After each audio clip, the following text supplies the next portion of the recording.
Millionaire CEO secretly tests the single mom who delivered his burger. He wasn't ready for this. Jordan Keaton was one click away from boarding a flight worth millions of dollars when a food delivery exposed a flaw that could have cost his company over $20 million. It wasn't a crash. It wasn't a bug anyone had noticed. It was a quiet mistake hidden inside a system people trusted every day. And the person who found it wasn't one of his engineers. She wasn't even supposed to be there. She was the woman who showed up with his hamburger. Jordan thought this would be a 5-minute inconvenience before heading to the airport. Instead, it became the moment he had to choose between leaving on time or staying to listen to someone whose insight would change his company and quietly change his life in ways he didn't see coming yet. If you believe in compassion and the quiet strength of ordinary people, take a moment to like and subscribe. Stories like this remind us how one small act can change everything. Jordan Keaton had learned the hard way that the most expensive mistakes rarely announce themselves, especially the quiet ones that slip through systems people trust without ever triggering an alarm. He didn't rush through dashboards or skim reports. He watched patterns, waited for pauses, noticed what others dismissed as noise. That habit had made him wealthy, but it had also made him cautious in ways most people around him didn't fully understand. That night, the office felt unusually quiet, the kind of quiet that made small sounds feel louder than they should. The hum of the air conditioning, the soft buzz of fluorescent lights, the faint city noise leaking through the glass walls. Jordan sat alone at his desk, jacket still on, carry-on bag resting near the door, untouched. The hamburger order on his screen wasn't a craving, it was a test. A controlled failure designed to move through the system and show him how people reacted when something didn't go exactly as planned. He'd learned the hard way that systems rarely failed all at once. They failed slowly, politely, while everyone assumed someone else was paying attention. Months earlier, his company had lost close to $20 million because of a small design oversight no one thought mattered. No alarms went off. No one panicked. Customers adapted. Support tickets stayed low, but money quietly slipped through the cracks, one decision at a time, until it was too late to pretend it was nothing. Since then, Jordan had stopped trusting internal feedback alone. Engineers saw code, executives saw numbers, but customers, delivery drivers, small business owners, they saw friction. They felt it in real time, without filters or dashboards. That was where the truth usually lived. The order confirmation spinning on his screen should have resolved itself within seconds. Instead, it hesitated, as if unsure whether to accept or reject the request. Jordan leaned forward slightly, eyes narrowing, feeling that familiar tightening in his chest. This wasn't dramatic. It was subtle, and subtle problems were always the dangerous ones. He glanced at his watch, then at the boarding pass notification glowing on his phone. 60 minutes. Enough time to leave. Enough time to ignore the test and trust the team to handle it later. But ignoring things had never been his strength, especially not when something felt off in a way he couldn't explain yet. Outside his office, the city kept moving. Cars passed below. Lights changed. People made ordinary choices without knowing how close they were to unseen consequences. Jordan stayed seated, waiting, letting the system play out a few seconds longer than any reasonable executive would have. What he didn't know yet was that this test wouldn't just expose a flaw in his platform. It was about to bring someone into his life who would challenge the way he defined success, control, and choice. And once that door opened, there would be no clean way to close it again. The knock on the office door came softly, almost hesitant. Nothing like the rushed, careless knock Jordan usually heard from delivery drivers trying to move fast and disappear. He looked up from the screen, mildly annoyed, already rehearsing a polite but efficient dismissal in his head, assuming the order had arrived late and wrong, just as he expected it would. When the door opened, the scene didn't match any version of what he'd imagined. There was no uniform, no branded bag, no phone glowing with directions or delivery confirmations. Instead, a woman stood there holding a simple paper bag, her shoulders slightly tense, her expression calm but alert, like someone used to solving problems on the fly. She introduced herself without rushing, explaining that all her drivers were out, that it had been a busy night, and that she didn't like canceling orders when people were counting on them. Her voice wasn't apologetic or defensive. It was steady, grounded, the tone of someone who owned every decision she made, even the inconvenient ones. Jordan noticed details before he noticed her words. The way she held the bag carefully, as if it mattered more than just food. The faint smell of grilled meat and toasted bread cutting through the sterile office air. The fact that she made eye contact without trying to impress him or shrink herself to fit the space. He told her it was fine, that he appreciated her coming herself, even though he hadn't expected it. As he reached for the bag, he casually mentioned the app glitch, framing it like a minor inconvenience, something almost forgettable. He watched her closely as he spoke, the way he always did when testing reactions. She paused, just for a moment, as if weighing whether to say something or let it go. That pause mattered. Most people rushed past moments like that, eager to keep things easy, but she didn't. She asked a simple question instead, one that surprised him more than any technical complaint could have. Her question wasn't about refunds or wait times. It was about why the system allowed certain choices that didn't make sense for the people using it. She wasn't criticizing. She was curious. And curiosity, Jordan knew, was far more dangerous to systems than anger ever was. He invited her inside, partly out of politeness, partly because something in the way she spoke made him want to hear more.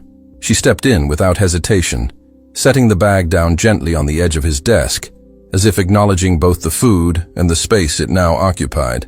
Neither of them realized it yet, but that small choice, letting the conversation continue instead of ending it politely, had already pushed both of their lives onto a different path, one that wouldn't be defined by orders or apps, but by what happens when someone decides to speak up instead of walking away.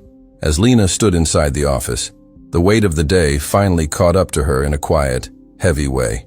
She hadn't planned to stop, hadn't planned to explain herself, and certainly hadn't planned to sit down in a space that felt so far removed from the heat and noise of her own kitchen. But standing there, she realized how tired she actually was. Jordan noticed it too, though he couldn't have explained how. It wasn't exhaustion in the obvious sense, not the kind that comes from a late night or a missed meal. It was the deeper fatigue of someone carrying responsibility alone, making decisions all day without a safety net, knowing that one mistake could ripple through many lives. She glanced at her phone, the screen lighting up with new orders coming in faster than she could count. Each notification wasn't just a sale. It was a promise she had made to someone waiting on the other end. She hesitated, torn between staying and leaving, between curiosity and obligation, between who she had been and who she had become. Jordan asked if everything was okay, his voice softer than he intended. He wasn't used to asking that question without an agenda behind it. But this time, there was no test in his tone, no strategy, just a quiet acknowledgement that something real was happening in front of him. Lena smiled politely and said she was fine, the kind of answer people give when they don't want to burden strangers with their reality. She mentioned the dinner rush, the staff shortages, the constant balancing act of keeping a small business alive while being present for her family. None of it sounded dramatic when she said it out loud, but every word carried weight. Jordan offered her a chair, almost instinctively, and she accepted, sitting down with a careful posture that suggested she wasn't sure how long she was allowed to stay. The contrast between the sleek office and her everyday world made her feel exposed in a way she hadn't expected, like her life had suddenly been placed under bright lights. For a moment, neither of them spoke. The silence wasn't awkward, but it wasn't comfortable either. It felt like standing at the edge of something unnamed, aware that moving forward might bring clarity or regret, and that staying still wasn't really an option anymore. What neither of them said out loud was that this wasn't just about an app or a delivery issue. It was about two people standing at very different points in life, both questioning, in their own ways, whether the paths they were on were still aligned with who they truly were. And once that question surfaced, it refused to stay quiet. Jordan watched as Lena leaned slightly toward the screen, not with the confidence of someone trying to prove something, but with the calm focus of someone used to understanding systems from the inside out. She didn't rush, didn't click randomly, and didn't ask for explanations. Instead, she observed how information moved, how options appeared and disappeared, and how the system quietly guided users without them even realizing it. What surprised him most was that she barely touched the keyboard. She followed the flow with her eyes, reading prompts and transitions as if they were sentences in a story rather than lines of code. When she finally spoke, her voice was careful and measured, pointing out moments where the system asked people to make decisions they weren't prepared to make, especially under stress or time pressure. Jordan instinctively pushed back, not defensively, but intellectually, the way he always did when someone challenged his assumptions. He explained why certain choices existed, how they made sense on paper, and how internal testing showed no major issues. Lena listened without interrupting, nodding occasionally, waiting until he finished before responding in a way that made it clear she'd heard everything. She explained that the problem wasn't technical failure, but emotional friction. People didn't behave the way the system expected them to when they were hungry, tired, late, or overwhelmed. She described patterns she'd seen from the other side of the app. As a small business owner dealing with real customers and real consequences every single day, that's when she paused, took a breath, and shared something she hadn't planned to say. She told him she had studied computer science years ago, back when she believed building systems would be her life's work. She talked about long nights debugging code, the excitement of solving problems, and the pride she once felt watching something she built actually work in the real world. Jordan felt the shift immediately. This wasn't a casual comment. It was a revelation that redefined everything he'd assumed about her. She wasn't guessing or improvising. She was drawing from a foundation that most people in the room he usually worked with had spent their lives cultivating. Lena went on to explain why she'd left that world behind, not with bitterness, but with clarity. She spoke about choosing a different path, one that allowed her to be present, to build something tangible, to create comfort and connection through food rather than code. It wasn't a story of failure. It was a story of choice. Jordan sat back in his chair, processing what he'd just heard, realizing that the test he thought he was running had quietly reversed itself. He wasn't evaluating her anymore. She was showing him something about his own system and about himself that he hadn't been ready to see. And that realization lingered, unresolved, waiting to be explored further. Jordan didn't challenge Lena because he doubted her intelligence. He challenged her because something inside him needed to understand whether what she was seeing could hold up under pressure, the kind of pressure that came from real scale and real money. He adjusted a few parameters on the screen and invited her to walk through a more complex scenario, one that mirrored how thousands of users behaved at the same time. Lena didn't hesitate, but she did slow down. She asked questions that weren't about code structure or performance metrics. Instead, she asked about intent. Why certain prompts appeared when they did, why the system assumed users wanted speed over clarity, and why it treated small businesses as interchangeable instead of contextual. Each question landed gently, but none of them were easy to dismiss. Jordan explained the logic behind those choices, the market research, the focus groups, the pressure to scale quickly. He spoke the language of growth and optimization, concepts he'd lived with for years. Lena listened carefully, not as an opponent, but as someone trying to understand the story behind the decisions rather than the decisions themselves. She began connecting dots slowly, tracing patterns between user hesitation, abandoned actions, and silent drop-offs that didn't register as complaints. She described moments where customers adapted instead of resisting, not because the system worked, but because they felt they had no other option. Those adaptations, she explained, were where losses hid best. Jordan pulled up internal data as she spoke, watching numbers shift in ways that mirrored her explanation. The alignment was unsettling. What she was describing wasn't theoretical. It was already happening, just quietly enough that no alarm had been triggered. He felt a familiar tightening in his chest, the kind that came when intuition met proof. Lena pointed to a specific flow, explaining how a small delay in decision-making could cascade into lost trust, lost repeat use, and eventually lost revenue. In isolation, it looked harmless. At scale, it became devastating. She estimated the impact carefully, not exaggerating, not dramatizing, grounding her insight in lived experience rather than speculation.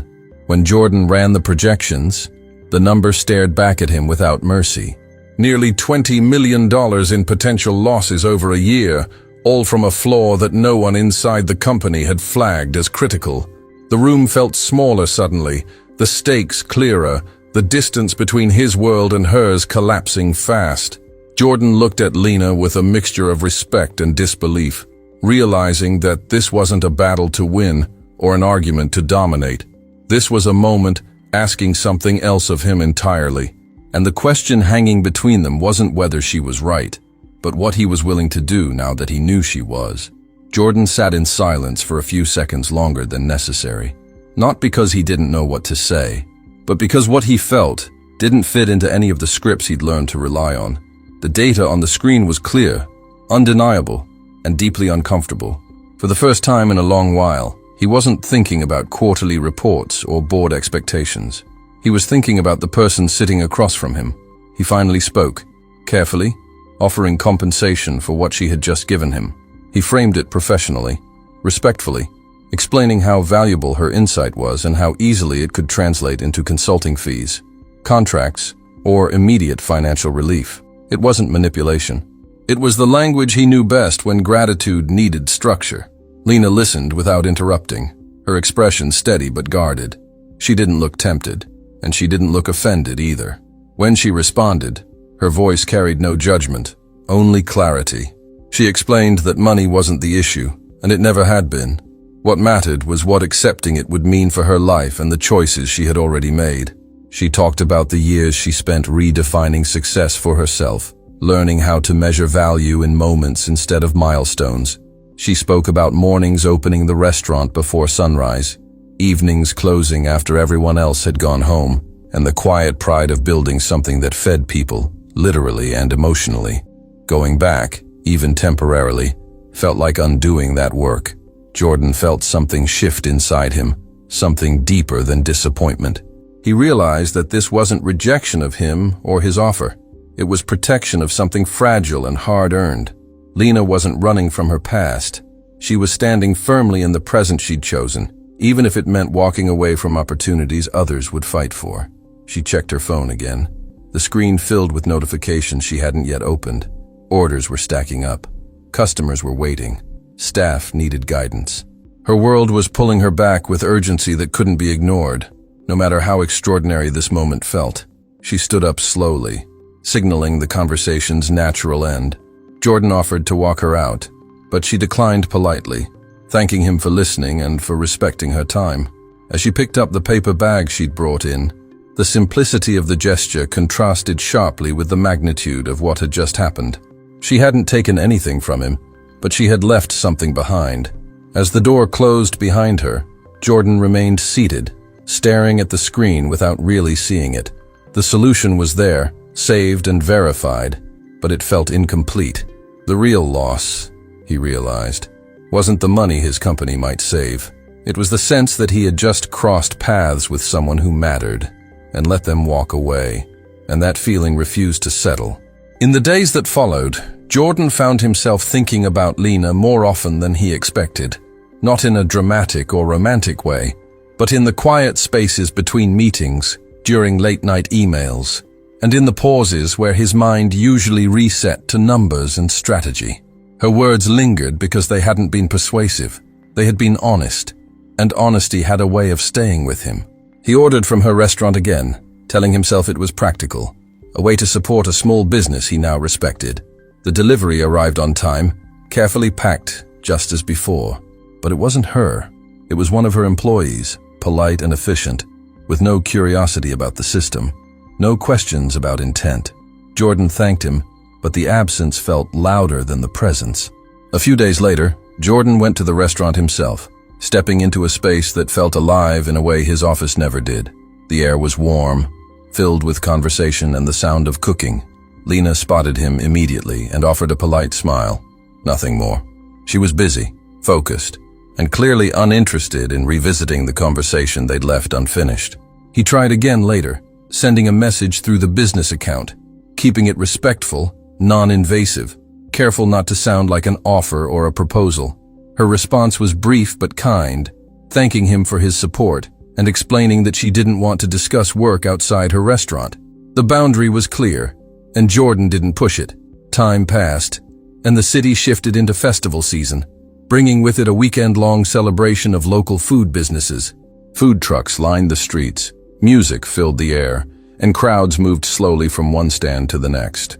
Jordan attended without expectations, blending into the crowd, letting the noise and color wash over him. When he reached Lena's truck, the interaction was different.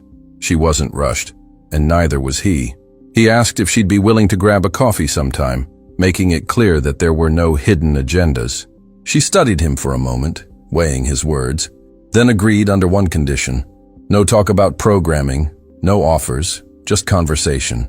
They met the next morning at a small cafe nearby, the kind of place that didn't rush people out. The conversation flowed easily at first, touching on neutral ground, shared observations about the city, the challenges of small decisions and big responsibilities. Jordan felt himself relax in a way he hadn't in years. Eventually, he broke the agreement, not abruptly, but honestly.